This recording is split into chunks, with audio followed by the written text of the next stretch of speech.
नमस्कार दोस्तों, मेरा नाम है विमल सिंह। बालाजी स्टडी अड्डा में आपका स्वागत है। यूपी टेट 2021 एग्जाम के लिए ईवीएस में जो है टॉपिक वाइज हम प्रश्नों की प्रैक्टिस करा रहे हैं। तो पेड़ पौधे और जो जंतु है इस पर बेस्ड हमने प्रीवियस ईयर में जितने भी क्वेश्चन आ चुके हैं उन सभी को एक वीडियो में देखा था वो। और साथ ही साथ इसी के अंतर्गत कोशिका जो है उसके जितने भी भाग हैं, अंग हैं, उन सभी को हमने देखा था। तो पिछला वाला वीडियो नहीं देखा हो कोशिकांग या कोशिका से संबंधित, तो साइड में आई बटन पिछला वाला वीडियो आपको मिल जाएगा। आज हम देखेंगे पेड़ पौधे और जंतु जो है इसी चैप्टर पर बेस्ड नए प्रश्न, क्योंकि प्रीवियस ईयर हमारे सारे ऑलरेडी हम देख चुके हैं। तो नए प्रश्न देखेंगे, टोटल 27 प्रश्न देखेंगे और एक प्रश्न लास्ट में हम आपसे भी पूछेंगे। तो चलिए शुरू करते हैं प्रश्न नंबर 1 से। पहला प्रश्न कह रहा है शैवाल और कवक के परस्पर सहयोग से बने जो सहजीवी पौधे हैं उन्हें जो है वो क्या नाम दिया जाता है? फ्यूनेरिया, लाइकेन या फिर मार्केंसिया या फिर रिक्सिया। तो बताइए इन चार ऑप्शन में से कौन सा जो है वो सही होगा।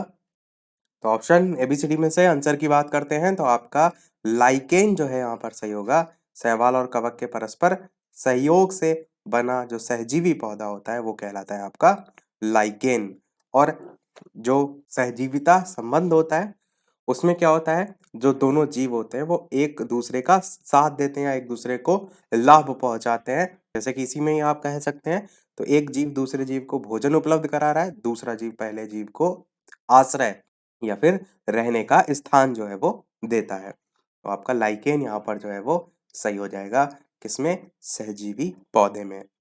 दूसरा प्रश्न आपका है कि फाइकस में जो परागण होता है वो किसके द्वारा होता है? कीटों के द्वारा, वायु के द्वारा, जल के द्वारा या फिर चिड़ियों के द्वारा। तो बताइए इन चार ऑप्शन में कौन सा सही होगा। परागण मतलब जो ऐसे कि कोई भी आपका पेड़ होता है ना, तो उसमें नर फूल, मादा फूल, तो जो परागण होते हैं या फिर उसका जो भाग होता है वर्तिकाग्र उसको भी कह सकते हैं या नॉर्मली परागण कह सकते हैं। तो वो एक जो है पुष्प से दूसरे पुष्प पर जाते हैं। तो वही पूछा गया है फाइकस में जो है वो किस आधार पर होता है। आंसर की बात करते हैं तो कीटों के द्वारा जो है वो होता है। जब एक पुष्प से जो परागण है, नर भाग मैंने बताया परागकोश से, मादा भाग वर्तिकाग्र पर जो है वो आते हैं। तो ये जो प्रक्रिया होती है उसे हम कहते हैं परागण। तो कीटों के द्वारा ये कंप्लीट होता है। कई ऐसे पेड़ पौधे होते हैं जिनमें वाइब्रेशन से ऐसे हवा चलती है, हल्का हल्का हिलता है, तो उससे आपका कंप्लीट हो जाता है। और मोस्ट ऑफ द जो पौधे होते हैं उनमें कीटों के द्वारा ही आपको देखने को मिलता है। जैसे कि लौकी का पेड़ हो गया, जैसे कि आपका कद्दू का पेड़ हो गया, इन सभी में कीटों के द्वारा होता है। तीसरा प्रश्न, अधिकांश कीट किस प्रकार श्वास लेते हैं? त्वचा के द्वारा, गलफड़े के द्वारा, फेफड़े के द्वारा या फिर ट्रैकिया प्रणाली के द्वारा। किसके बारे में पूछा गया है? कीटों के संदर्भ में पूछा गया है। तो बताइए इनमें से कौन सा जो है वो सही होगा। अलग अलग पूरी लिस्ट मैंने बताई थी, एक में इससे पहले क्लास करा चुके हैं उसमें। तो बताइए अधिकांश जो कीट है वो किस प्रकार श्वास लेते हैं। आंसर की बात करते हैं तो आपका ट्रैकिया प्रणाली जो है वो सही होगा। अगला प्रश्न देखते हैं आपका चौथा, इनमें से कौन एक अगुहिक जंतु जो है वो होता है? काइनोडर्म, एनेलिडा या फिर आर्थ्रोपोडा या फिर प्लेटी हेलमिंथेस। बताइए इनमें से कौन सा जो है वो सही होगा। कौन एक अगुहिक जंतु जो है। आंसर की बात करते हैं तो आपका इसमें से प्लेटी हेलमिंथेस जो है वो डी वाला जो है ऑप्शन सही होगा। अगुहिक जंतु में जो है वो आता है। पांचवा प्रश्न आपका जो है, इनमें से कौन वास्तव में मीन नहीं है? मीन मतलब मछली होता है, फुफ्फुस मछली, रजत मछली, बिल्ली मछली, कुत्ता मछली। तो बताइए कौन सा सही होगा। ये क्वेश्चन प्रीवियस ईयर में आ चुका है। तो बताइए इनमें से कौन सी वास्तव में मीन जो है वो नहीं है। आंसर की बात करते हैं तो आपका जो रजत मछली है वो आपकी मछली में नहीं आती है, मीन में नहीं आती है। बाकी फुफ्फुस मछली भी होती है, बिल्ली मछली भी होती है और कुत्ता मछली है, डॉग फिश आपने नाम अवश्य सुना होगा इंग्लिश नेम, वो भी जो है वो होती है। अगला प्रश्न देखते हैं, जलीय तथा कीट भक्षी पौधा जो है इनमें से कौन सा है? यूट्रिकुलेरिया, डायोनिया या फिर ड्रोसेरा या फिर इनमें से कोई नहीं। जलीय और कीट भक्षी पौधा। आंसर की बात करते हैं तो आपका इन चार ऑप्शन में से डायोनिया जो है आपका सही होगा। इस पेड़ को आप सर्च करके भी देखेंगे तो कुछ इस टाइप से होता है, कांटे कांटे टाइप को आपको एक खाना इस तरफ होता है, एक इस तरफ, इस टाइप से इसमें कांटे कांटे टाइप से होते हैं, रेड रेड कलर का टाइप से जो है ये आपका होता है। आप चाहें तो इसको सर्च करके देख भी सकते हैं। सातवां प्रश्न है, नारियल के रेशे किस भाग में जो है वो मिलते हैं? बाह्य फल भित्ति में, अंतः फल भित्ति में, मध्य फल भित्ति में या फिर बीज कवक में? अब देखिए, नारियल काफी लोग पिया भी आप लोगों ने है और उसके रेशे भी आप देखते हैं। तो ऐसा नहीं कि मतलब हम उसको देख रहे हैं कि वो सबसे बाहर उसके रेशे हैं तो वो बाहर ही होगा। उसके भी अलग अलग भाग होते हैं, तो उस आधार पर आपको बताना है किस भाग में जो है वो, किस भित्ति में जो है वो आएगा। आंसर की बात करते हैं तो आपका मध्य फल भित्ति जो है वो सही होगा, ऑप्शन नंबर सी वाला। आठवां प्रश्न है, कौन सा ऊतक जो है शरीर के विभिन्न जो भाग हैं उनमें फैला होता है और शरीर के विभिन्न भाग को बनाता भी है? संयोजी ऊतक, पेशी ऊतक, तंत्रिका ऊतक या फिर एपिथेलियम ऊतक? साथ ही साथ वीडियो पसंद आया लाइक भी करते रहिएगा और लोग के साथ शेयर भी करते रहिएगा। इसके बाद जो आपका चैप्टर है मेला पर आधारित, उनमें हम क्या करेंगे, एक साथ जो इम्पोर्टेंट मेले हैं उनको देख लेंगे। तो बताइए इन चार ऑप्शन में से कौन सा सही होगा?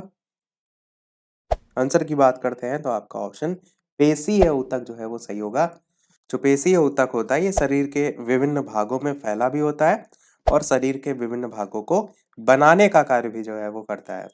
आपका बी वाला ऑप्शन यहाँ पर सही होगा। नवा प्रश्न कह रहे हैं, एक एपिथेलियम ऊतक जिसकी पतली चपटी कोशिकाएं एक दूसरे के किनारों से ऐसे जुड़ी होती हैं मानो आसपास सटे हुए टाइल से लगे हों, तो वो पाया किसमें जाता है? एपिथेलियम ऊतक के बारे में पूछा गया है। अमाशय जो है उसका भीतरी अस्तर, अंडाशय की बाहरी सतह, गालों का भीतरी अस्तर या फिर फैलोपियन जो ट्यूब है, नलिका है, उसका भीतरी भाग? बताइए एपिथेलियम ऊतक के संदर्भ में। आंसर की बात करते हैं, ऑप्शन एबीसीडी में कौन सा सही होगा? सी वाला आपका ऑप्शन सही होगा, गालों का भीतरी जो अस्तर है। बाकी इसकी विशेषताओं पर यहाँ पर दे रखी है। अगला प्रश्न देखते हैं आपका 10वां, कि वह एक ऊतक जिसकी जीवित कोशिकाएं सक्रिय बढ़ने वाले अंगों के यांत्रिक ऊतकों को बनाती हैं और जिसकी कोशिका भित्तियों में कोनों पर सेलुलोजी और लिग्निन रहित स्थूलन होते हैं, उसे कहते क्या है? चार ऑप्शन है, दृढ़ोतक, दूसरा ऑप्शन है मृदुतक, तीसरा है स्थूल कोण ऊतक और चौथा है परिरंभ। बताइए इनमें से कौन सा सही होगा? आंसर की बात करते हैं तो आपका पहला ऑप्शन यहाँ पर दृढ़ोतक जो है वो सही होगा। वो ऊतक जिसमें जीवित कोशिकाएं जो हैं सक्रिय बढ़ने वाले जो अंग हैं उनके यांत्रिक ऊतकों को बनाती हैं और जो कोशिका भित्ति है उसके बारे में ये भी दे रखा है कि उसमें कोनों पर सेलुलोजी और लिग्निन सहित स्थूलन होते हैं। ये इसकी विशेषता है, इसे कहते हैं दृढ़ोतक। अगला प्रश्न है 11, अमीबा के संदर्भ में, अमीबा के जो पादाप होते हैं वो किसमें सहायता करते हैं? केवल गति देने में, गति देने और भोजन पकड़ने में, केवल भोजन का आभास कराने में या केवल भोजन को जो है वो पकड़ने में?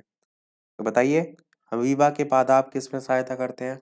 अमीबा आपका एक कोशिकीय जीव में आता है जिसके शरीर पर जो है वो पादाप पाए जाते हैं और ये क्या काम में आते हैं? आंसर की बात करते हैं तो उसको गति देने और भोजन पकड़ने दोनों में जो है वो काम में आते हैं। तो आपका बी वाला ऑप्शन यहाँ पर सही होगा। अगला प्रश्न 12 है कि जंतु कोशिका के आरेख में ABCD करके भाग दे रखे हैं। ये जंतु कोशिका का चित्र आप देख रहे हैं, ABCD भाग दे रखे हैं। आपको बताना है कि ABCD में जो है कौन क्या है। अब देखिए सी जो यहाँ पर दे रखा है सबसे सेंटर में है, तो ये आपका क्या है? तो आप सभी जानते हैं केंद्रक होता है सेंटर में, तो सी आपका केंद्रक देखिए, इसमें भी है, इसमें भी है, इसमें नहीं है और इसमें भी है। सी वाला ऑप्शन आपका कट गया। अब देखिए ए, बी और डी में से, ए, बी और डी में ए सबसे बाहर का भाग आ रहा है, कोशिका झिल्ली आपकी होती है। तो देख लीजिए एक इसमें कोशिका झिल्ली इसमें भी है, इसमें नहीं है, ये कट जाएगा। इसमें भी है तो ये भी है। अब रिक्तिका और कोशिका द्रव्य, और यहाँ पर क्या है? प्लास्टिड और क्लोरोप्लास्ट यानी कि हरित लवक। हरित लवक वाला भी कट जाएगा, बचेगा आपका डी वाला, यानी ए आपका कोशिका झिल्ली है, बी आपकी जो है वो रिक्तिका है, बी आप देख लीजिए रिक्तिका जो है ये है, सी आपका केंद्रक है और जो डी था आपका ये आपका कोशिका द्रव्य है और यही आपका यहाँ पर दे भी रखा है कोशिका द्रव्य। तो डी वाला आपका आंसर यहाँ पर जो है बिल्कुल सही हो जाएगा। अगला देखते हैं प्रश्न 13 नंबर, इनमें से कौन सा कथन प्रकाश संश्लेषण के संदर्भ में जो है वो सत्य है। पहला कह रहा है ये जो प्रक्रिया है उसमें सौर ऊर्जा रासायनिक ऊर्जा में परिवर्तित होती है। दूसरा कह रहा है कि प्रकाश संश्लेषण में CO2 और H2O का उपयोग किया जाता है। तीसरा कह रहा है प्रकाश संश्लेषण में CO2 मुक्त होती है और ऑक्सीजन यानी O2 जो है वो कार्बन मोनोऑक्साइड जो है आपकी उपभुक्त होती है। और चौथा कह रहा है प्रकाश संश्लेषण में ऑक्सीजन मुक्त होती है और कार्बन मोनोऑक्साइड उपभुक्त होती है। आपको बताना क्या है सही कौन सा है, सी और डी, ए और डी, ए और बी और बी और सी। इस तरीके से चार ऑप्शन दे रखे हैं। इन सभी में अगर आप देखेंगे यहाँ पर कार्बन मोनोऑक्साइड की बात की गई है, बिल्कुल कट जाएगा। प्रकाश संश्लेषण की जो प्रक्रिया होती है कार्बन मोनोऑक्साइड से कोई मतलब ही नहीं है, कार्बन मोनोऑक्साइड से कोई मतलब ही नहीं है, तो सी और डी तो डायरेक्ट ही कट जाएगा। पहला कह रहा है कि ये जो प्रक्रिया इसमें सौर ऊर्जा रासायनिक ऊर्जा में बदलती है, बिल्कुल बदलती है। दूसरा कह रहा है प्रकाश संश्लेषण में कार्बन डाइऑक्साइड और H2O का उपयोग किया जाता है, बिल्कुल सही है, यानी कि पहला और दूसरा सही है, ए और बी आपका सही है, सी वाला आंसर यहाँ पर सही हो जाएगा। अगला देखते हैं आपका 14 प्रश्न, मूल गोप यानी कि रूट कैप नहीं पाया जाता है जलीय पौधों यानी कि जलोद्भिद में, समोद्भिद यानी कि मीजोफाइट में, लवण मृदोद्भिद यानी कि हेलोफाइट में, मरुस्थलीय पौधे यानी कि मरुद्भिद में। तो बताइए इन चार ऑप्शन में से जलीय पौधे जो है उनमें क्या नहीं पाया जाता है। आंसर की बात करते हैं तो आप क्या कहेंगे, आपका जलीय जो पौधे होते हैं उनमें आपका मूल गोप नहीं पाया जाता है। जलीय पौधे या जलोद्भिद में मूल गोप जिसको हम रूट कैप कहते हैं ये नहीं पाया जाता है। 15 प्रश्न कह रहा है हरे पौधे दिन के समय कार्बन डाइऑक्साइड के अलावा वायुमंडल में ऑक्सीजन भी छोड़ते हुए प्रतीत होते हैं, इसका क्या रीजन होता है। हरे पौधे केवल रात के समय श्वसन करते हैं, हरे पौधे दिन के समय श्वसन करते हैं पर रात के समय प्रकाश संश्लेषण करते हैं। दिन के समय प्रकाश संश्लेषण की जो दर होती है श्वसन की दर से ज्यादा होती है, या फिर हरे पौधे रात के समय श्वसन ही नहीं करते हैं। बताइए कि हरे पौधे दिन के समय कार्बन डाइऑक्साइड के अलावा वायुमंडल में ऑक्सीजन छोड़ते हुए प्रतीत होते हैं, इसका रीजन क्या होता है। आंसर की बात करते हैं तो आपका ऑप्शन सी वाला यहाँ पर बिल्कुल सही है कि दिन के समय प्रकाश संश्लेषण की जो दर होती है वो श्वसन की दर से जो है वो अधिक होती है, ये आपका रीजन जो है वो होता है। इसलिए जो हरे पौधे होते हैं वो दिन के टाइम कार्बन डाइऑक्साइड के साथ साथ वायुमंडल में ऑक्सीजन भी जो है वो छोड़ते हुए प्रतीत होते हैं। 16 नंबर प्रश्न कह रहा है इनमें से निम्न में से त्वचीय ऊतक का कार्य कौन सा नहीं होता है। पहला, पौधे के विभिन्न अंगों की बाहरी परत बनकर रक्षी ऊतक का कार्य करता है, तो ये तो कार्य होता है, ये आपका बिल्कुल सही है। प्रश्न में नहीं पूछा गया है, इस चीज का ध्यान रखिएगा। दूसरा कह रहा है बाह्य वातावरण के साथ गैसों यानी कि ऑक्सीजन, O2 और जलवाष्प के आदान प्रदान में मदद करता है, बिल्कुल करता है, ये भी सही है। वाष्पीकरण में सहायक है, बिल्कुल सही है।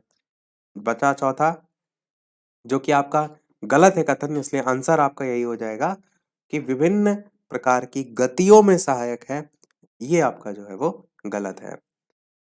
त्वचीय ऊतक किसी प्रकार की गति में जो है वो सहायक नहीं होते हैं। 17 नंबर प्रश्न कह रहा है भोजन से प्राप्त ऊर्जा कोशिकाओं में किस रूप में जमा होती है। भोजन से जो प्राप्त ऊर्जा होती है वो कोशिकाओं में किस रूप में जमा होती है, ऑक्सीजन के रूप में, वसा के रूप में, कार्बनिक जो यौगिक है उसके रूप में, या फिर नाइट्रोजन यौगिक के रूप में। बताइए इनमें से कौन सा सही होगा। आंसर की बात करते हैं तो आप क्या कहेंगे, सी वाला ऑप्शन यानी कि कार्बनिक यौगिक के रूप में आपका जो है वो सही होगा। भोजन से प्राप्त जो ऊर्जा होती है वो कोशिकाओं में जो है वो कार्बनिक यौगिक के रूप में जमा होती है।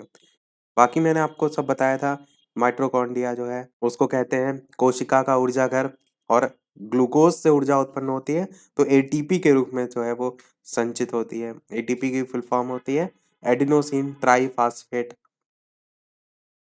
18 प्रश्न आपका है इनमें से किसकी संरचना एक कोशिकीय होती है। अमीबा, पैरामीशियम, श्वेत रक्त कणिकाएं, या फिर सभी। अब यहाँ पर देखिए श्वेत रक्त कणिकाओं के बारे में हो सकता है आपको ना पता हो, पर अमीबा पैरामीशियम तो आप सभी जानते हैं कि दोनों ही जो है आपका एक कोशिकीय में आते हैं जीव में। तो तो आपका जब 2 ही सही है तो आपका ये सभी जो है आपका आंसर यहाँ पर सही हो जाएगा। 19 प्रश्न आपका है, पौधों को कोशिका भित्ति की आवश्यकता होती है क्योंकि वह कोशिका को आदान आकार प्रदान करती है, कोशिकाओं को सुरक्षा प्रदान करती है, विभिन्न पदार्थों के कोशिका में आवागमन का नियमन करती है या फिर कोशिका को गति प्रदान करती है। तो बताइए इनमें से कौन सा जो है वो सही होगा?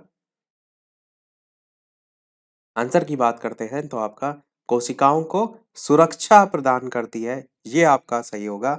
और आपका जो पादप कोशिका और जंतु कोशिका जो है, उसमें डिफरेंस अंतर भी यही होता है कि जो पादप कोशिका है उसमें आपकी कोशिका भित्ति होती है, जबकि जंतु कोशिका में जो है वो नहीं होती है। तो ये कोशिका भित्ति क्या करती है? पादप कोशिकाओं को सुरक्षा प्रदान करती है। 20 प्रश्न आपका है कि अमर बेल इनमें से किस प्रकार का पादप है? स्वपोषी, परजीवी, मृतजीवी या फिर परपोषी? तो बताइए कौन सा सही होगा? आंसर की बात करते हैं तो आपका परजीवी जो है वो सही होगा।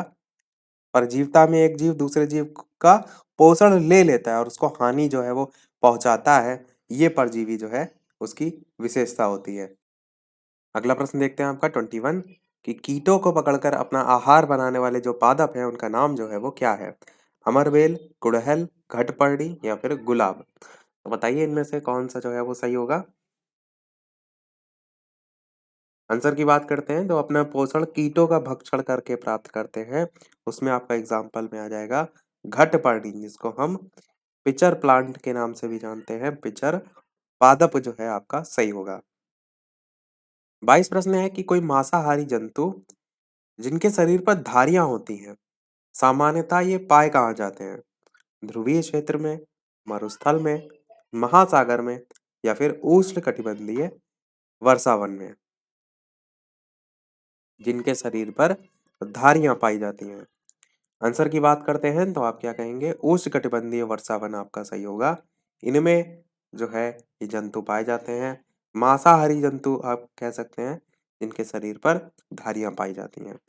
23 प्रश्न कह रहा है, एक मुर्गी के अंडे में कोशिकाओं की संख्या जो है वो होती है एक, एक से अधिक, अनिश्चित या फिर शून्य?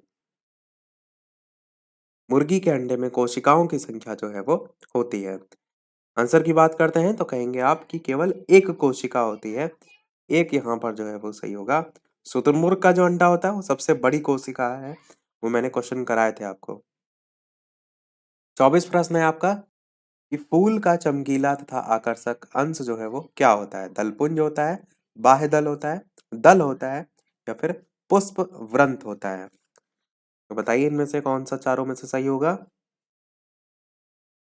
आंसर की बात करते हैं तो आपका दल यहाँ पर जो है वो सही होगा। फूल का चमकीला और आकर्षक अंश जो है वो क्या कहलाता है? दल कहलाता है। और अगला प्रश्न है आपका 25 कि कॉलरा जो है वो होता है बैक्टीरिया के द्वारा, वायरस के द्वारा, कीटों के द्वारा या फिर टॉक्सिन के द्वारा? आंसर की बात करते हैं तो आप क्या कहेंगे कि जो कॉलरा है इसी को हैजा के नाम से भी जाना जाता है। ये आपका जो है जीवाणु अर्थात बैक्टीरिया के द्वारा जो है आपका होता है। और इसके जीवाणु का नाम क्या है? तो विब्रियो कॉलरी नाम मैंने बताया था आपको, लिख भी देते हैं यहाँ पर।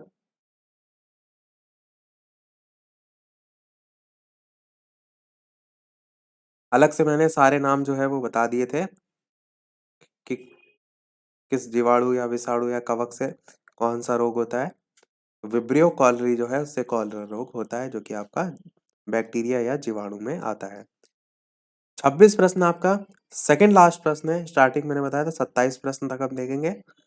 प्रश्न है, पौधे का कौन सा भाग है जिसमें जूट तंतु पाया जाता है? पत्ती, फूल, तना या फिर मूल? बताइए इन चारों ऑप्शन में से कौन सा सही होगा? पौधे के किस भाग में जूट तंतु जो है वो पाया जाता है? आंसर की बात करते हैं तो आपका तना यहाँ पर जो है वो सही हो जाएगा, जिसमें आप क्या कहेंगे? जूट तंतु जो है वो पाया जाता है। देखते हैं हमारा अगला और इस वीडियो का लास्ट प्रश्न। उसके बाद एक प्रश्न हम आपसे भी पूछेंगे। प्रश्न आपका है, फूल, फल और बीज धारण करने वाले फूले हुए पौधे क्या कहलाते हैं? क्रिप्टोगैम्स, फर्न, जिम्नोस्पर्म या फिर एंजियोस्पर्म। इसके अलावा वीडियो अभी तक आपने लाइक ना किया हो, सभी लोग वीडियो को लाइक भी करते रहिएगा। चैनल पर नए हो, सब्सक्राइब करके जुड़ जाइएगा। और टेलीग्राम चैनल से जो भी ना जुड़े हो, लिंक आपको डिस्क्रिप्शन में मिल जाएगी। डायरेक्ट भी टेलीग्राम पर बालाजी स्टडी अड्डा सर्च करके जुड़ सकते हैं। आंसर की बात करते हैं तो आपका ऑप्शन एंजियोस्पर्म यहाँ पर जो है सही होगा। ऐसे पौधे जो फूल, फल और बीज तीनों ही आप कह सकते हैं धारण करते हैं, उनको कहते हैं एंजियोस्पर्म। उदाहरण के लिए आपका सेब उदाहरण है इसका, अमरूद उदाहरण है इसका, लीची उदाहरण है उसका। नॉर्मली आप अमरूद का पेड़ देखते हैं तो उसमें फूल भी होते हैं, फल भी और बीज भी। तो ये हो गए हमारे सभी प्रश्न।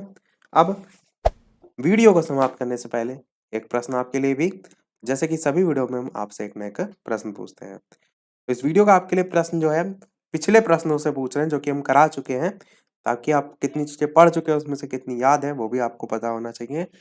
प्रश्न आपका है, प्याज, आलू, अदरक ये सभी क्या है? जड़ है, तना है, अपस्थानिक जड़ें हैं या फिर सल्क पत्र है? अपना आंसर वीडियो के मेन कमेंट में टाइप करके जो है वो बताइएगा। लाइव टाइमिंग शाम के 8 बजे।